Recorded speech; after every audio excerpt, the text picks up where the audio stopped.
हाय दोस्तों, स्वागत है आप लोग का आपके अपनी YouTube channel KD Smart 91 classes में। जैसा कि आप लोग को पता है, इस चैनल पे आपको मैथ और इंग्लिश पढ़ाया जाता है। तो आइए देखते हैं, अगर आप भी क्लास 10th में होंगे तो मतलब आप भी अगर क्लास 10th में हैं और इसके बाद 90 प्लस नंबर लाना चाहते हैं, 90 प्लस नंबर लाना चाहते हैं किस सब्जेक्ट में? इंग्लिश।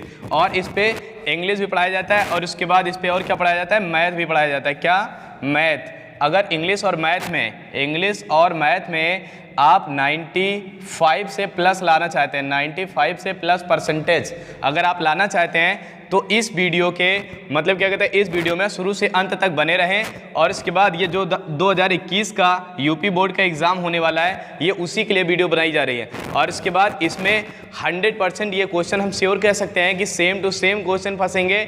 जो यहाँ पे बताया जाएगा वही बोर्ड एग्जाम में भी मिलेगा, जो यहाँ पे बताया जाएगा वही बोर्ड एग्जाम में एकदम सेम टू सेम क्वेश्चन मिलेंगे। अगर आप इन सारे क्वेश्चनों को लगा लेते हैं तो ये 100% गारंटी है कि मतलब आपका 95 से प्लस परसेंटेज आएगा, 95 से प्लस परसेंटेज आएगा। अगर आप भी चाहते हैं तो इस चैनल को सब्सक्राइब करें और इसके बाद बगल में बेल आइकन होगा, उसको भी दबाएं। और इसके बाद जिसको जानते हो, मतलब अगर आपके यार और फ्रेंड हैं तो उनको भी ये वीडियो शेयर करें। तो आइए शुरू करते हैं। आज हम आप लोग को इंग्लिश में बताएंगे कि जो हिंदी का पैसेज आता है वो 4 से 5 नंबर का हिंदी का पैसेज आता है। इस पैसेज को इंग्लिश में ट्रांसलेट कैसे करें, इस पैसेज को इंग्लिश में कैसे ट्रांसलेट करें। तो आइए वीडियो शुरू करते हैं। इसमें देखते हैं किस तरीके से इसमें कौन कौन से स्टेप लगाए जाएंगे और उसके बाद क्या क्या इसमें किया जाएगा। तो फिर उसके बाद सबसे पहले हम देखेंगे तो यहाँ पे इसका स्टेप बाय स्टेप 4 स्टेप में इसको पहले तोड़ेंगे कि 4 सेंटेंस में ये कहाँ से ब्रेक हो रहा है।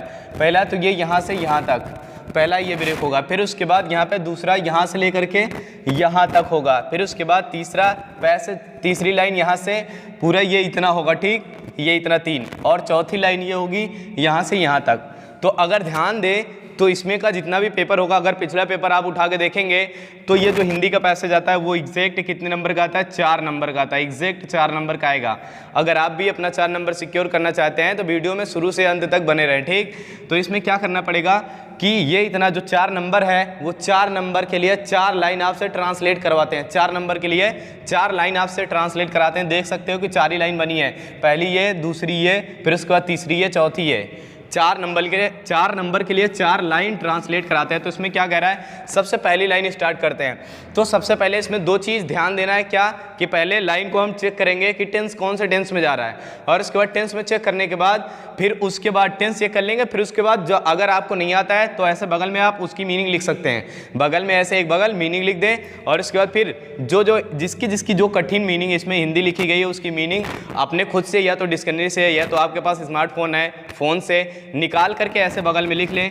फिर उसके बाद टेंस निकालने की कौन से लाइन में कौन सा टेंस लग रहा है। तो इसमें चलते हैं। इसमें सबसे पहले कह रहा है विद्यासागर, ईश्वर चंद्र विद्यासागर एक योग्य अध्यापक थे। तो कह रहा है कि इसमें योग्य अध्यापक थे।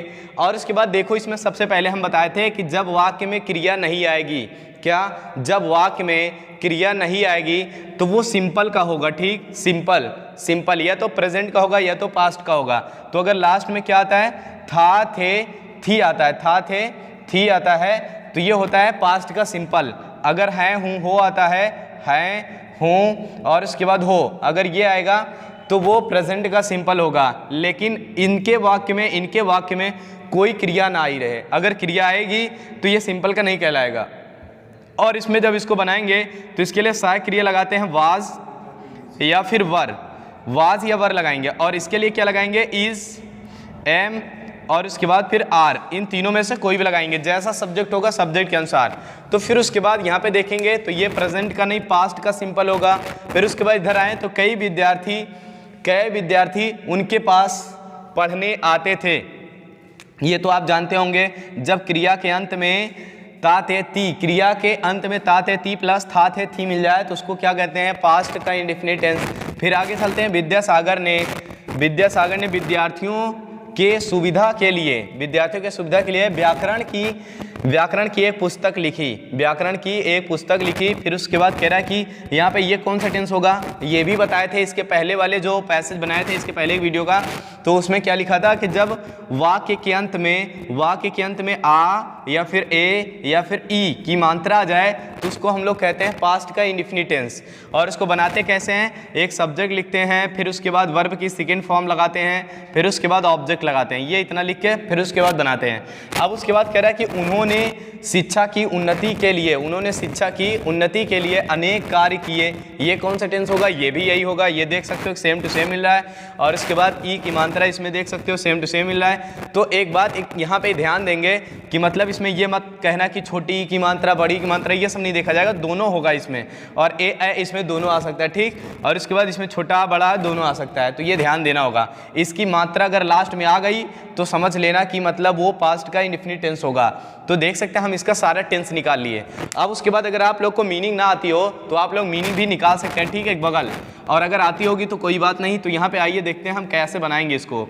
और इसके बाद ज़रूरी ये नहीं है कि बनाया जाएगा या हमको बनाना आता है, ज़रूरी ये है कि अगर हम एक सेंटेंस बना लेते हैं फिर इस टाइप का कोई भी सेंटेंस आए तो उसको हम बना सकें, ये जानना ज़्यादा ज़रूरी है। तो हम लोग को बनाना नहीं है, हम लोग को सीखना है कि कैसे बनाया जाएगा। तो यहाँ पे कह रहा है ईश्वरचंद विद्यासागर एक योग्य अध्यापक थे। तो कौन थे, ईश्वरचंद विद्यासागर। तो यहाँ पे लिख सकते हैं, पहले लिखेंगे ईश्वरचंद विद्यासागर, ईश्वर फिर उसके बाद चंद्र, ईश्वरचंद्र फिर उसके बाद विद्यासागर, ईश्वरचंद्र विद्यासागर, इतना लिखेंगे, ईश्वरचंद विद्यासागर लिख दिए, ये इनका नाम था। अब उसके बाद कह रहा है कि एक योग्य अध्यापक थे। तो यहाँ पे ये थे आया, इससे पास्ट का सिंपल और टेंस देखेंगे, मतलब इनके अनुसार इसमें वास लगाएं या वर लगाएं, तो यहाँ पे वास लगाएंगे क्योंकि विद्यासागर एक सिंगुलर है। और उसके बाद फिर आगे ये इतना बचा, ये पूरा लिख देंगे। तो यहाँ पे कह रहा है एक योग्य अध्यापक, तो यहाँ पे लिख देंगे एन एबल, और उसके बाद एन एबल, फिर उसके बाद आगे क्या लिखेंगे, एन एबल टीचर, यहाँ पे लिख लेंगे टीचर, एन एबल टीचर। फिर उसके बाद आगे क्या लिखेंगे, TACHER, फुल स्टॉप लगा देंगे, हमको 4 ही लाइन करना है। फिर उसके बाद कह रहा है कि कई विद्यार्थी उनके पास पढ़ने आते थे, ये टेंस हो गया पास्ट का इंडेफिनिट। और जब ये टेंस होगा पास्ट का इंडेफिनिट, और इसको जब हम बनाएंगे तो उसके लिए हम लोग देख सकते हैं कि क्या लिखते हैं, इसके लिए एक सब्जेक्ट होता है, फिर उसके बाद वर्ब की सेकेंड फॉर्म होती है, फिर उसके बाद यहाँ पे लिखते हैं ऑब्जेक्ट होता है, फिर उसके बाद यहाँ पे लिखते हैं अदर्स। ये इतना केस किया जाता है इसमें, ठीक। ये इसके सूत्र होते हैं पास्ट के इंडेफिनिट को बनाने के। तो सबसे पहले हम लिखेंगे सब्जेक्ट। तो सब्जेक्ट बनाने के लिए क्या करना पड़ेगा, कई विद्यार्थी उनके पास पढ़ने आते थे। तो कौन आता था, कई विद्यार्थी। इसके लिए क्या लिखेंगे, मेनी स्टूडेंट्स, यहाँ पे लिख लेंगे मेनी, और इसके बाद फिर लिखेंगे स्टूडेंट्स, मेनी स्टूडेंट्स। और आप लोग का एक ग्रामर भी तैयार हो जाएगा, मेनी के बाद हमेशा बहुवचन का सब्जेक्ट आता है, ठीक। तो यहाँ पे हो जाएगा मेनी स्टूडेंट्स। फिर उसके बाद आते थे, आने के लिए क्या हो जाएगा, कम, कम का सेकेंड फॉर्म क्या होता है, केम, यहाँ पे केम हो जाएगा। फिर लगाएंगे टू, अब किसके पास, टू मतलब होता है के पास, किसके पास, उनके पास, तो इसके लिए क्या लिख लेंगे, हिम, हिम मतलब होता है उनका, क्या करने आते थे, पढ़ने आते थे। तो यहाँ पे लगा देंगे टू, और उसके बाद स्टडी, यहाँ पे लिखेंगे टू, फिर उसके बाद लिख देंगे स्टडी। अब कुछ लोग सोच रहे होंगे कि आप काहे लिए इसमें 2 बार टू लगा दिए। तो ज़रूरी ये नहीं है 2 बार लगा रहे हैं कि 3 बार लगा रहे हैं, ज़रूरी ये है कि मतलब इसकी प्रीपोजिशन ठीक कर रहे हैं कि नहीं। तो यहाँ पे कह रहे हैं कि जब किसी भी वाक्य में दूसरी वर्ब आए, जब किसी वाक्य में दूसरी वर्ब आए तो उससे पहले हम लोग को क्या करना पड़ता है, टू लगा के तब लिखना पड़ता है। देखो पहली वर्ब तो ये आ गई क्रिया, कम मतलब होता है आना, और दूसरी क्रिया ये आ गई, इसका मतलब होता है पढ़ाई करना, तो स्टडी। तो ये हो गया पूरा वाक्य, ये पूरा हो गया। फिर उसके बाद आगे तीसरा सेंटेंस शुरू करते हैं। कह रहा है कि विद्यासागर ने विद्यार्थियों की सुविधा के लिए व्याकरण की एक पुस्तक लिखी। तो कौन लिखा, कौन लिखा, विद्यासागर ने। तो पहले इसको लिख दो सब्जेक्ट, जब इनको लिखेंगे सब्जेक्ट तो यहाँ पे अच्छा लिखी, ये कौन सा टेंस होगा, फिर से पास्ट इंडेफिनिट। उसके लिए देखो हम यहाँ पे सूत्र लिख दिए हैं, तो यहाँ पे लिखेंगे कौन लिखा, विद्यासागर, तो इसके लिए लिख लेंगे विद्यासागर। यहाँ पे लिखेंगे विद्या, फिर उसके बाद लिखेंगे सागर, विद्यासागर, ये इतना लिखे, विद्यासागर हो गया। फिर उसके बाद आगे क्या लिखना है, विद्यार्थियों के सुविधा के लिए व्याकरण की एक पुस्तक लिखी, ये पास्ट का इंडेफिनिट। और नियम ये कहता है कि एक सब्जेक्ट के बाद क्या होना चाहिए, वर्ब की सेकेंड फॉर्म।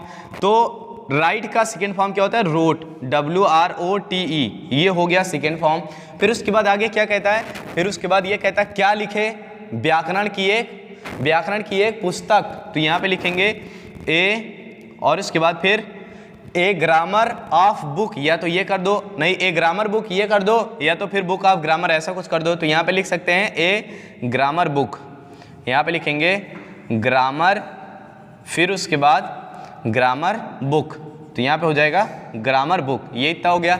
अब उसके बाद क्यों लिखे, विद्यार्थियों के सुविधा के लिए, तो यहाँ पे देखेंगे के लिए क्या लिखेंगे, फॉर, ये हो गया।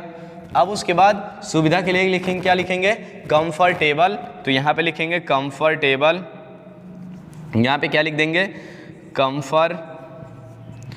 कंफर्टेबल, ये हो गया सुविधा। और उसके बाद फिर उनके आरामदायक के लिए, फिर कंफर्टेबल ऑफ, अब किसके लिए, स्टूडेंट, तो यहाँ पे लिख देंगे स्टूडेंट्स, ये हो गया विद्यार्थियों के।